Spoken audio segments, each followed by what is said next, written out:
important strategic alliance. It is also the most successful. It's delivered peace and security in Europe for 3/4 of a century. And whatever the merits of an Indo-Pacific tilt, maintaining security in Europe must remain our primary objective. So can the Prime Minister guarantee that this arrangement will not see resources redirected from Europe and the High North to the Pacific? And can he guarantee that this arrangement will strengthen rather than weaken the NATO alliance, including our indispensable bilateral relationship with France? We are also in the Five Eyes intelligence sharing arrangement with Canada, New Zealand, Australia and the US. And that, of course, is vital to our security. So can the Prime Minister assure the House that this new trilateral arrangement will not weaken our intelligence capabilities by producing a two-tier Five Eyes operation? Finally, Mr. Speaker, this arrangement clearly brings potential economic opportunities for Britain. We need the well-paid, high-skilled jobs that the defence industry provides in every corner of Britain. The Prime Minister said this project will create hundreds of skilled jobs. So can the Prime Minister give more detail on what he's done to ensure that Britain gets its fair share of any contracts that come out of these arrangements?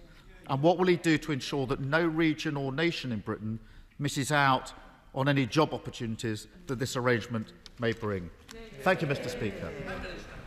I thank the right honourable gentleman for his welcome of this statement and of Aukus, and I just want to answer some of the detailed points that he made. And I think he began by asking whether it was in any sense adversarial to China and how we would manage the relationship with China. And I think it's important for the House to understand that Aukus is not intended to be adversarial towards any other power, Mr. Speaker, but it merely reflects the close relationship that we have with the United States and with Australia, the shared values that we have, and the sheer level of trust between us that enables us to go to this extraordinary extent of sharing nuclear technology in the way that we are proposing to do. Obviously, we also have a shared interest in promoting democracy, human rights, freedom of navigation and freedom of trade around the world. And I think that those are values and perspectives that I hope the whole House will support. And on his point about NATO, the House should be in no doubt that this government's commitment to NATO is absolutely unshakable and indeed has been strengthened by the massive commitments we've made, the biggest uplift in defence spending since the Cold War, £24 billion, 2.2% of our GDP now goes on defence spending, Mr. Speaker, and he rightly raises the question of our relationship with France. Our relationship with France, our military relationship with France, again, Mr. Speaker, is rock solid, and we stand shoulder to shoulder with the French, whether in the Sahel, where we are running a joint operation against terrorists in Mali, or whether in Estonia, where we currently we have the largest NATO operation. Now, Mr. Speaker, he asks reasonably about the jobs that this great project will unquestionably produce. What I can say is that there will be an 18-month scoping exercise to establish where the work should go between the three partners. But clearly, Mr. Speaker, there are deep pools of expertise throughout the United Kingdom, whether in Derby or Plymouth or Scotland or Barrow, Mr. Speaker. There is expertise across the United Kingdom, and I have no doubt whatever that it will bring hundreds of high-skilled, high-wage jobs of the kind that we want to see in our country and increasingly are seeing. And may I say finally, Mr. Speaker, that it is a pleasure to hear the change of heart about NATO from the right honourable gentleman. After I had to say this, Mr. Speaker, pains me though it does, after he was only recently campaigning to install a Prime Minister who actually wanted to withdraw from NATO, Mr. Speaker. Can I now come to the Chair of the Select Committee, Tobias Ellwood? Thank you very much, Mr. Speaker. We must work with but stand up to China this is about a more coordinated long-term strategy in challenging China's increasing hostile dominance in the South China Sea. But as the Prime Minister says, it's also a reminder of how we must work with alliances and rekindle an appetite to robustly defend international standards. So we cannot gloss over how bruised NATO now feels after the withdrawal from Afghanistan. I hope the Prime Minister would agree there is an opportunity for Britain to help shape Western thinking and reinvigorate international resolve in what we stand for and are willing to defend. Would he agree today that this initiative is in response to the increasing constant competition that we now face? And I hope that he now recognises our peacetime defence budget is no longer adequate, and we will soon need to increase that budget to 3% GDP if we are to contain the threats that now we face. I thank him very much. The increase that we've seen in our defence spending is unparalleled in modern times. It's the biggest uplift since the Cold War, £24 billion. I think everybody can see the value of that and the importance of that. And this, by the way, is enabling us to take part in this historic partnership in the way that we are. And on his point about our relationship with China, I would just want to be clear with the House. Yes, it is true that this is a huge increase in the levels of trust between the US, the UK and Australia. It's a fantastic defence technology partnership that we're building. But it is, for the perspective of our friends and partners around the world, it is not actually revolutionary. We already have been cooperating over, for instance, the Collins class submarines in Australia. Leader of the SNP in Blackford. Let me begin by thanking the Prime Minister for advance sight of the statement and for the briefing from the National Security Advisor that was arranged last night. Mr Speaker, over the course of the last number of weeks and months, we've all witnessed on the streets of Kabul the devastating consequences of failure where international cooperation falters. Deepening cooperation and advancing agreements with allies that seek to aid stability and security is an important step, especially if past mistakes are never to be repeated, and I welcome this announcement. And in particular, the recognition of the growing cyber threat in this agreement may be overdue, but it's nonetheless welcome. I would hope that the extent that this cooperation on cyber security can and will be extended to include other key allies, especially in Europe.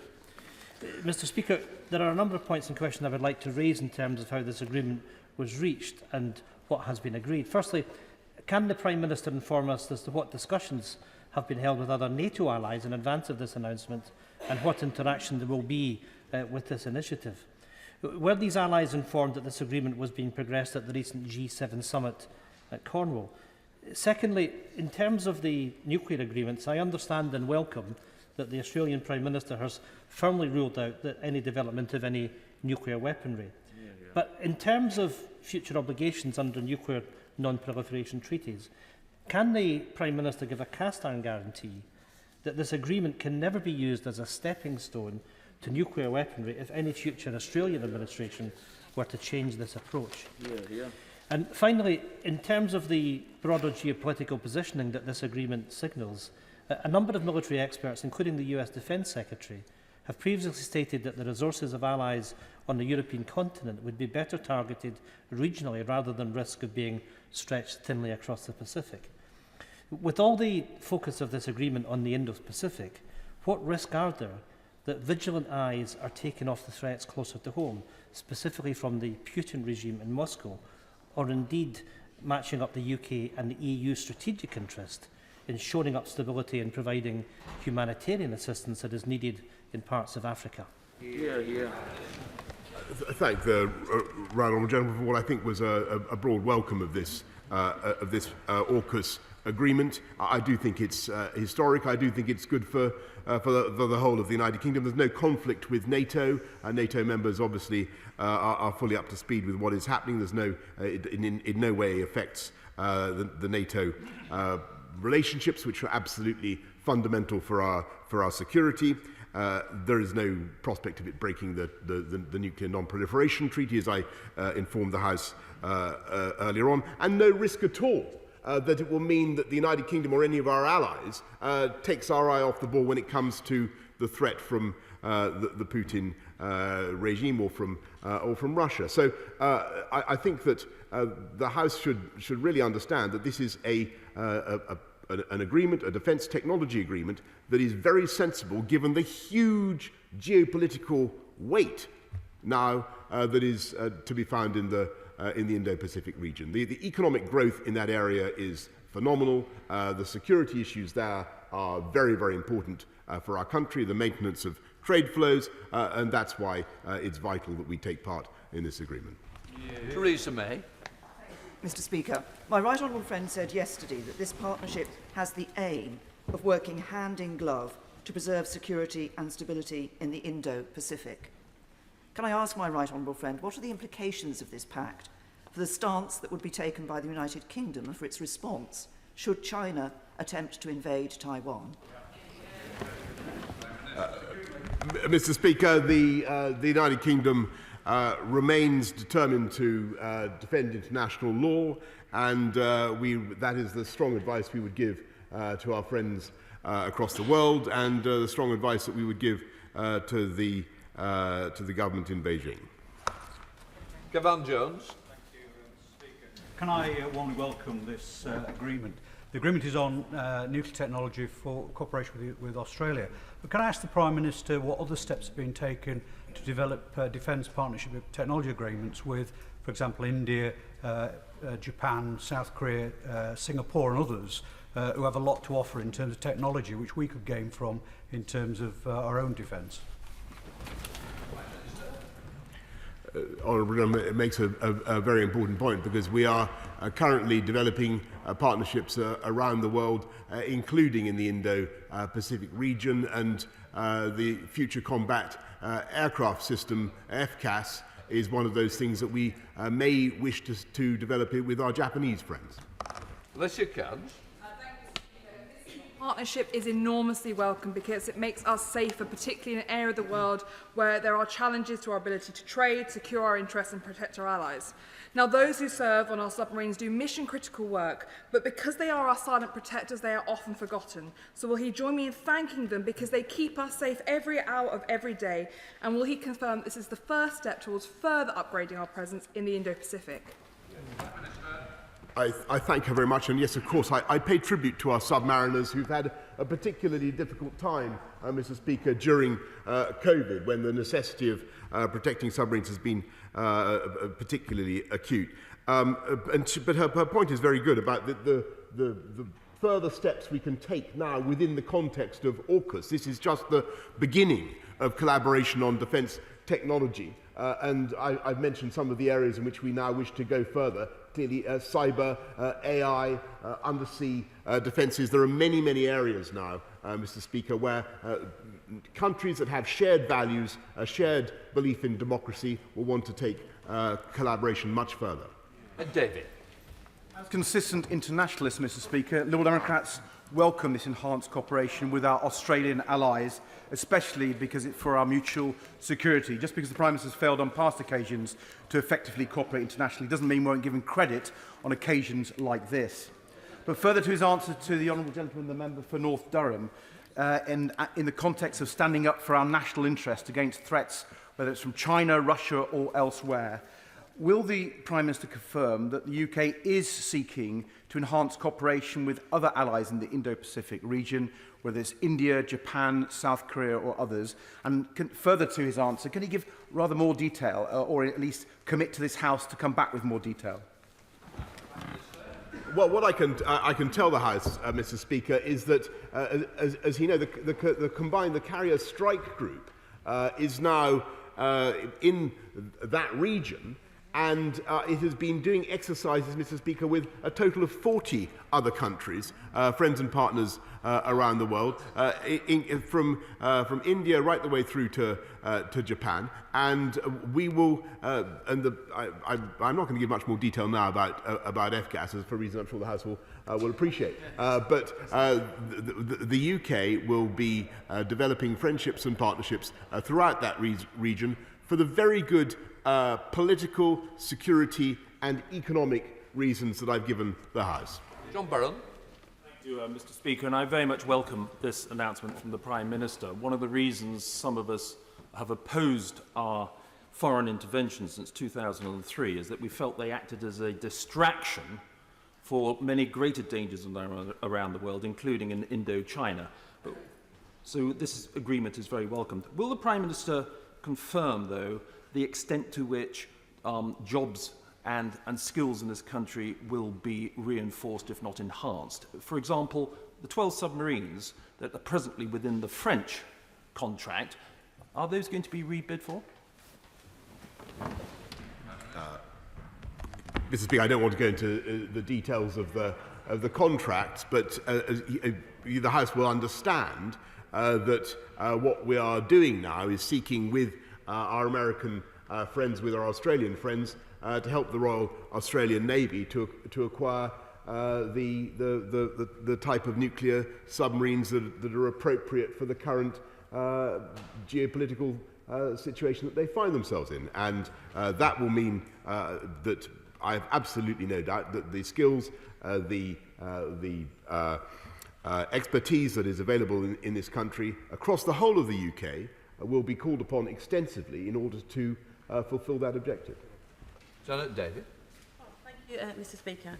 Mr. Speaker, it's important that we maintain a diplomatic dialogue with China. Without them, solving some of the world's greatest challenges, like climate change, is not achievable. So can the Prime Minister tell the House what is being done to increase our influence with China and what impact this alliance might have on COP26 negotiations later in the year? Prime Minister. I thank her, and I can tell her that the President-designate of COP, Alok Sharma, recently was in Beijing and had a very productive conversations with his Chinese counterparts, and we are hopeful that China will be able to go even further than their current commitment to get to net zero by 2060, and we're hoping that we'll see a very productive commitment from China. Ruth Edwards. Thank you, Mr. Speaker. I welcome the news of this partnership. Would the Prime Minister look at using it to drive forward closer working with our allies towards a more secure and resilient supply chain for digital technology, so that we can be less reliant on countries like China, which the government has quite rightly identified as a competitor in this space? Yes, Mr. Speaker, and the opportunities are boundless, and we're building on firm foundations. It's 50 years, Mr. Speaker, since the Five Powers Defence Agreement, the oldest defence agreement in the Pacific, and colleagues will know that that is Malaysia, Singapore, Australia, New Zealand, and the UK. So there is already structures, Mr. Speaker, in that region. Aukus adds a new structure and a deeply intensified level of cooperation on a scale that hasn't been seen before. John Speller. Thank you, Mr. Speaker, and can I warmly welcome the deepening of our defence and security relationships with our long-standing friends and allies, Australia and the United States, and also the bipartisan support for that, not only here but also in Australia as well. But at its base, mustn't this agreement ultimately be also a part of the defence not only of our interests but also of the rules-based international order, our defence of democracy and human rights, and an alliance of democracies? And does he accept that foreign aid soft power is an important component of that as well? Yes, it certainly is, Mr. Speaker, and that's why I think the UK can be very proud of the massive commitments that we make, £10 billion this year alone in ODA spending. But I think he's absolutely right in saying that this defence agreement this enhanced defence agreement between the UK, Australia and the US is founded on shared values. Mark Fletcher. Does the Prime Minister agree that this new partnership with Australia, which builds on the recently announced trade deal which will boost jobs and businesses across the country, including in the East Midlands, shows the huge opportunities available to global Britain as we look beyond our friends and allies in Europe to become a truly global power on the world stage? Yes, Mr. Speaker, I think is the short answer to that superb question. I don't think I could have put it better myself. Well, you'd already given it to him. Owen Thompson. While it's reassuring that the recognition of cyber warfare is as much a part of modern conflict as troops on the ground, but the statement was a bit light on mentions of industrialised, weaponised disinformation that's caused so much damage over recent years. What reassurances can you give that cyber troops based here and in hostile states will be high on the Aukus agenda? Mr. Speaker, of course, the Five Eyes partnership is also of huge importance, and we share intelligence on a very, very free basis with our Five Eyes friends. But cyber and AI, all that will now be progressed within the Aukus context as well. Andrew Griffith. Thank you, Mr. Speaker. Will the Prime Minister accept the thanks of the House in deepening collaboration with one of our longest allies for putting flesh on the bones of global Britain? And in that vein, will he join me in welcoming to London Mohammed bin Zayed to deepen further links, but also to unleash economic benefits, as well as tackle things like defence and climate change and regional instability? Yes, Mr. Speaker, I will indeed be seeing Mohammed bin Zayed very shortly, in fact, just after I leave the House today. And I think I'm right in saying, my right friend, the Foreign Secretary, will correct me, I think I'm right in saying that our relationship with the Gulf states is our single fastest growing market, isn't it? That's right. It is, Mr. Speaker. So I'm sure that will be on the agenda. Diana Johnson. Maintaining and strengthening our alliances is now more important than ever, and I welcome today's announcement. But can the Prime Minister explain or answer the question that my right honourable friend, the Leader of the Opposition, posed, which was how this trilateral agreement sits with our Five Eyes relationships, and that it will strengthen it and not weaken it? It sits within the Five Eyes arrangement, because the Five Eyes arrangement obviously comprises Canada and New Zealand as well, but they for various reasons are not part of this very greatly intensified technological partnership. But the Five Eyes intelligence sharing partnership is of absolutely huge value to the security of the Western world, and it remains one of the pillars of our strategic defence. Chris Locks. Mr. Speaker, in welcoming Aukus, which is a fantastic opportunity for new jobs and development to come to the northwest of England, does my right honourable friend agree with me that this also dovetails nicely with our ambitions towards CPTPP and shows our intent towards a stronger presence in our tilt towards the Indo-Pacific? Yes, Mr. Speaker, and I think the whole Indo-Pacific tilt, of which this is a part, is a recognition of the fact that the CPTPP area that he talked about is a £9 trillion trade area in which the UK has an increasing diplomatic and commercial presence. Nick Smith. Thank you, Mr. Speaker. Can I welcome this statement and say China's assertiveness in the Indo-Pacific region, though, can be destabilising, particularly in the South China Sea? So can I ask the Prime Minister what support will be given to Taiwan at this typical time? Mr. Speaker, we vindicate international law, and one of the reasons we've sent the carrier strike group to that part of the world is to make that point. Sambrook.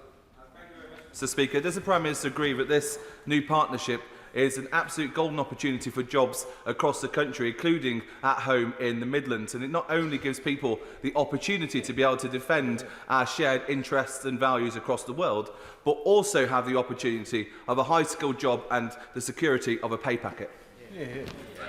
Yes, that's exactly right, Mr. Speaker, and I thank him, because this is the UK leads the world in some of these technologies, and it is the factories that make this stuff are distributed, and the plants and the ports, the docks that make this stuff are distributed across the United Kingdom. There are opportunities for high-wage, high-skilled jobs that will last a generation and more, Mr. Speaker. Rachel Maskell. Thank you, Mr. Speaker. The human rights atrocities against the Uyghur people in China have yet to abate. They continue with such brutality. While cooperation is welcome, how will this new strategy make human rights more possible, since escalation of operations can have a chilling impact on diplomacy? I think it's very important, Mr. Speaker, that we continue to engage with our Chinese partners, but engage very firmly on the points which we care about, whether it's human rights in Hong Kong, democracy in Hong Kong, or the treatment of the Uyghurs. And the UK, as you know, has imposed sanctions on those who exploit forced labour in Xinjiang, and taken many other steps besides. Craig Williams. Speaker, for 6 years we've been manufacturing nuclear submarines, and we're a world leader, and I can confirm this is a great union story. It even finds the supply chain to the landlocked Montgomeryshire in the middle of Wales. Can I ask the Prime Minister that this, of course, security and the safety of the world is foremost, but this will be great for jobs across the United Kingdom?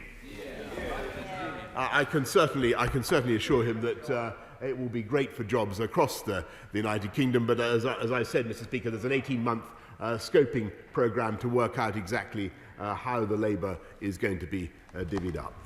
Ruth Jones. Thank you, Mr. Speaker. And I've listened very carefully to the statements the Prime Minister made, and he mentioned the new well-paid jobs, which of course we all welcome. And he mentioned all countries of the UK, but he didn't mention Wales. So can he tell me why Wales has been left out of this jobs fest, please? He didn't mention it. Mr. Speaker, all parts of the United Kingdom, including the great Principality of Wales, will I have no doubt benefit from this agreement. Steve Double. Thank you very much, Mr. Speaker. Can I welcome the Prime Minister's statement? It is right in an ever-changing geopolitical landscape that we review and, where possible, strengthen our links with like-minded countries around the world. Will he confirm that this new partnership will help us to continue to protect the rules-based international system in the region? And I'm thinking particularly with regard to Hong Kong.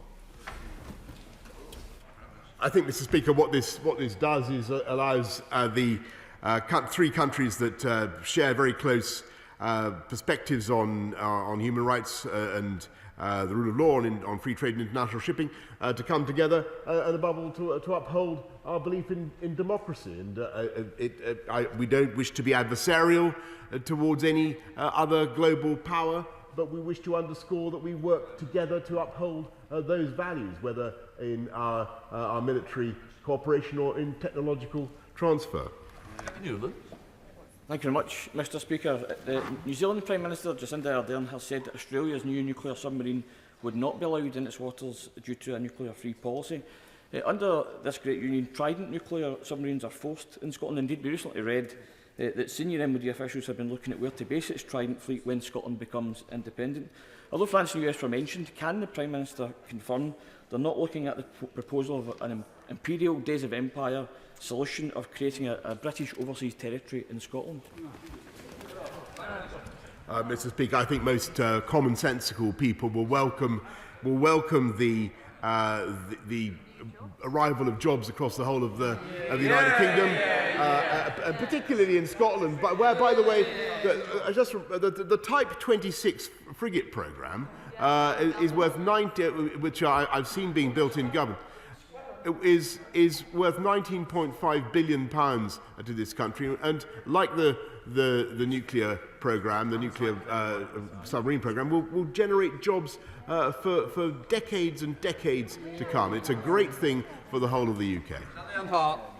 Speaker, the Prime Minister will know the glorious tourism, hospitality and history offer that Hastings and Rye has, but he may not know that we have some fantastic defence manufacturing and vacuum engineering businesses, a sector I'd like to see growing in Hastings and Rye because we really need to expand those well-paid jobs. So will he promise to consider those sort of jobs in Hastings and Rye as we move forward under this amazing partnership? Yes, absolutely, Mr. Speaker. Of course, Hastings and Rye was the last place in which this island has suffered a reverse at the hands of the French. Our relations with the French remain very, very good. But she is certainly right in what she says about the benefits that this will bring across the whole of the UK, including, I hope, to Hastings and Rye. Matthew Pennington. Mr. Speaker, in light of the strategic challenge posed by an increasingly assertive China, I very much welcome this development, but the Prime Minister will be aware of the sensitivities in relation to the timing of the announcement, given the launch of the EU's Indo-Pacific strategy today. So what further reassurance can he provide that the new partnership will not come at the expense of defence cooperation with our European NATO allies? There's no. This is not zero sum. I've spoken to the House already about the depth of our cooperation with the French, which actually has a nuclear dimension as well, and whether it's in Estonia or in Mali. And I think possibly the House should know that one of the potential winners from this technological partnership is the French company Thales, which of course has many people working in this country. Mr. Speaker, can I welcome this agreement, which shows the depth of the relationship we have with one of our oldest and closest allies. Could the Prime Minister confirm, however, that the agreement allows us to expand the agreement into even more areas for the protection of our people and those of our allies?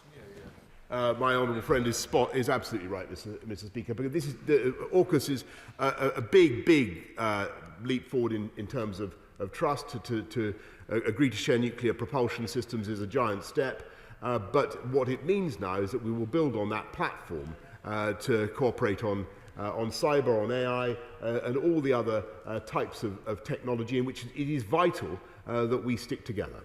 Wendy Chamberlain.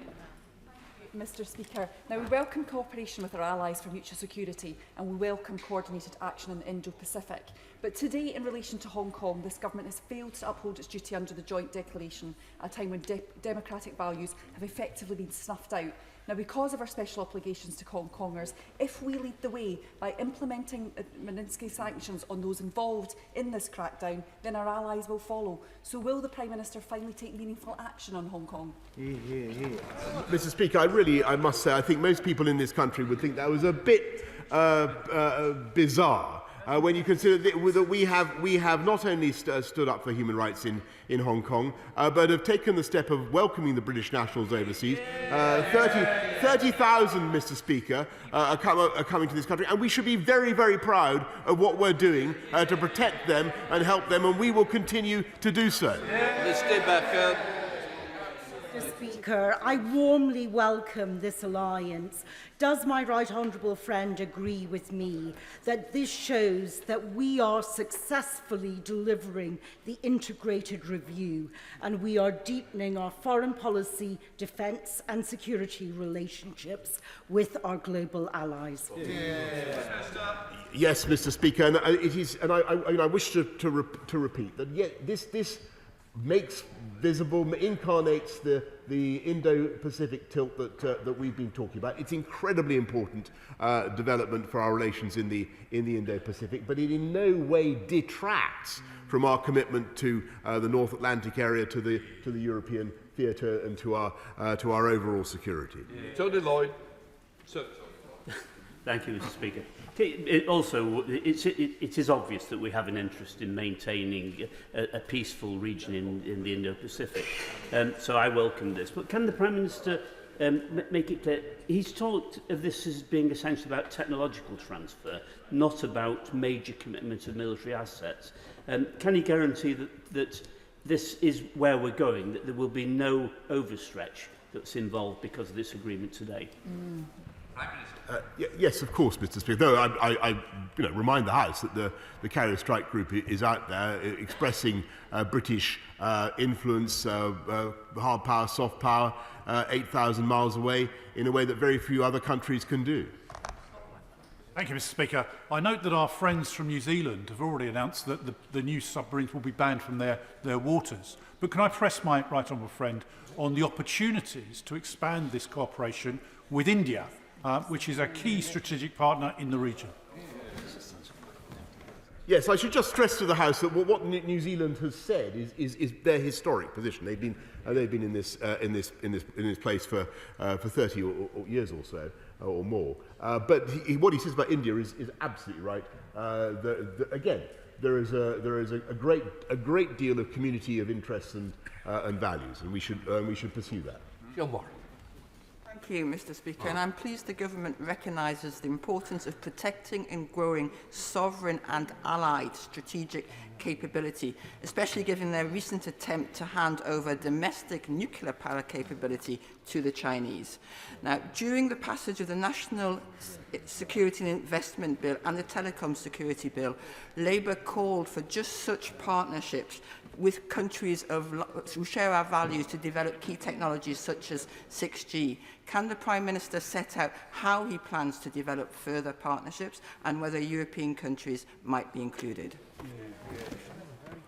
Yes, Mr. Speaker, we will continue to pursue that type of partnership with every other country where we think that it can be done without any threat to our critical national infrastructure. And I think that's what the House would support. Alex Davis-Jones. Mr. Speaker, and I am pleased to hear the Prime Minister's commitment to Welsh workers that they will be eligible for these opportunities, because workers in Pontypridd have already lost their jobs at BA in Llantrisant and GE in Nangarw. So I would urge the Prime Minister to meet with the leaders of the devolved nations, because he clearly needs a constitutional lesson. Wales is not a principality, it is a country forgotten about by this Westminster government. So will he commit to meeting with them to look at contract opportunities for Welsh workers? Mr. Speaker, there will be jobs and growth across the whole of the UK as a result of this partnership, but above all as a result of the policies that this government has been pursuing, which are leading to higher wages, higher skills, which a policy that I'm afraid the Labour Party can continuously oppose. Final question, Jim Sheldon. Thank you, Mr. Speaker. Can I thank the Prime Minister for his statement? The Prime Minister will know that Northern Ireland plays a very integral part in the procurement and manufacture of defence products. We have the highest tactical and scientific manufacturers. We wish to be part of that. I know the Prime Minister wishes Northern Ireland to be part of that great part of the United Kingdom of Great Britain and Northern Ireland better together. We need to be assured. Can the Prime Minister today in the Chamber just tell us that Northern Ireland will play their part? Thank you. Of course, Northern Ireland will play their part in the not least in the shipbuilding strategy that will follow after the spending review, Mr. Speaker. And I should have made more of that, Mr. Speaker. And I'm delighted to say that Harland and Wolff, as I understand it, have just taken on another 1,000 apprentices for the first time in a very long time to get ready for exactly that strategy. We now come to the business statement. Leader of the House. Hello.